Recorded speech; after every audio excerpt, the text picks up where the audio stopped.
আপনারা দেখতে পাচ্ছেন দীর্ঘ কিছুদিন শুলে বৃষ্টি হওয়ার কারণে এই মাঠে কারো ধান পাকেছে, কারো ধান পাকেনি।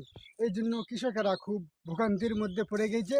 মানে একজনা ধান পাকিছে, কিন্তু আলু আবাদ করবে, কিন্তু ওই এক নাই, ওই টিলার মেসি আসার কোনো ব্যবস্থা নাই। এই জন্য আমাদের ছেলেরা একটা মানব গাড়ি বিদেশ থেকে আবিষ্কার করেছে। আপনারা দেখবেন এবারে মানব গাড়িটা কীভাবে চলে। যদি আপনাদের ভিডিওটা ভালো লাগে অবশ্যই লাইক, কমেন্ট, শেয়ার দিবেন এবং আমাদের পাশেই থাকবেন। ভাই, আমরা এই হালটা বিভিন্ন দেশ থেকে সংগ্রহ করেছি। এই হালের মুদা নিয়ে আসি হলো চায়না থেকে, আর হাল নিয়ে আসি হলো আফ্রিকা থেকে, আর এই হালের জোয়ান নিয়ে আসি হলো মায়ানমার থেকে, আর এই গুড়া মানব দেহ গরু নিয়ে আসি হলো ওই ভুটান থেকে।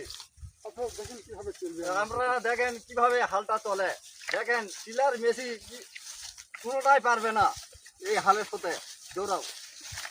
হ্যালো।